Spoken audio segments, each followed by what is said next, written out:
अस्सलाम वालेकुम रहमतुल्लाहि व बरकातुहू। उर्दू ज़ुबान की पहली किताब का सबक नंबर 18। बस्ती।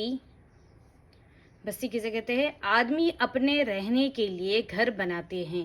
जहाँ बहुत से मकान बन जाते हैं वो बस्ती कहलाती है।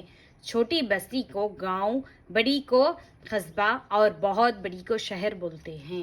बस्ती में मकान, दुकानें, मंदिर, मस्जिदें, मदरसे, चौपाले, सराय और कुएं बनाए जाते हैं।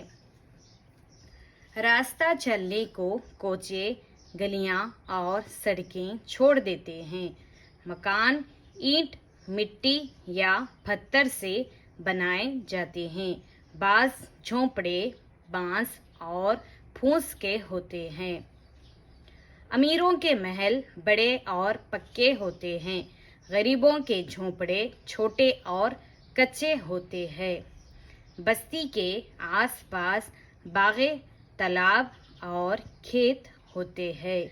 जिस तरह हमको अपना मकान साफ सुथरा रखना चाहिए, इसी तरह कुल बस्ती की सफाई का इंतज़ाम करना चाहिए। कूड़ा क्रिकेट और सड़ी गली बदबूदार चीज़ें बस्ती से बाहर फेंकवा देनी चाहिए।